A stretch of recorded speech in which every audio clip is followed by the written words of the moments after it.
The Middle East Investor Relations Association is in the business of communications. Investor relations is essentially a communications function, albeit there are other technical aspects to it, whether finance, strategy, operations, business, and so forth. But the important thing about a communications function is that it should continue in good times and bad times.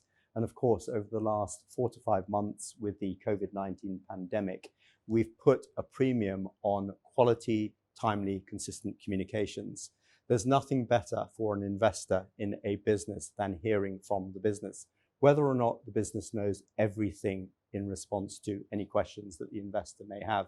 And the investor relations function is about ensuring that the communication channels remain open, responsive, and able to assist the investment community. And the interesting thing, I think, about the environment that we've been operating in is we've, of course, had to adapt to a very dynamic and very, very difficult environment.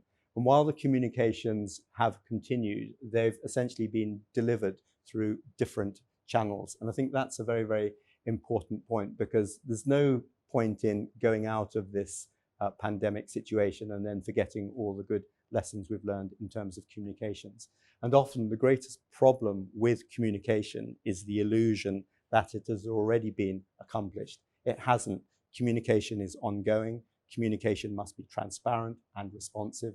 And ultimately, investor relations is all about maintaining the relationships through good and bad times.